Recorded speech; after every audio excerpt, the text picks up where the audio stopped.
As you're getting to know your Mac, you'll find that everything is in Finder. So all your documents, everything that you guys want to find is in Finder. Finder's down here on the bottom left-hand side. We'll see Finder. As I mentioned, if you don't see it, you can always type it up in the Spotlight search. However, most of you will see it down here already, so we can tap on it. And once you open it up, you might see a screen like so.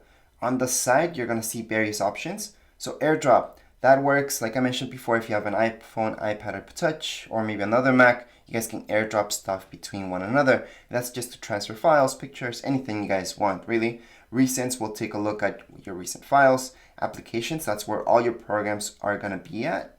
Desktop is just our desktop.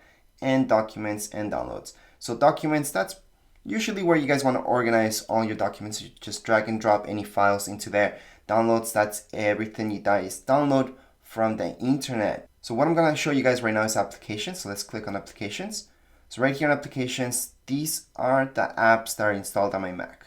So these are all the programs that I've installed at the moment. That's not the only way you guys can find your applications, by the way. We can also find your applications. Let me close this up. To close any of these windows up, it's by pressing the X up here. If you guys want to minimize, you guys can press this. So that's an option as well. So we're just going to go ahead and close this. We can also press Command Q, by the way, to quit anything.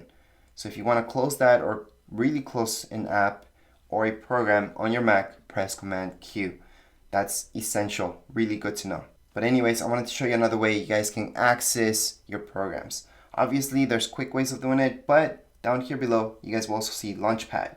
So let's just tap on the Launchpad, and here they are. That's another way to access all your programs and take a look at them.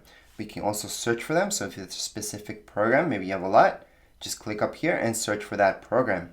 To get out from this, just click away. Just click anywhere that's not a program, and you're gonna get back here. Anyways, that would be it for this video. If you guys have any questions, comments, you guys can write down here in the comments area. Don't forget to subscribe and rate. Thank you.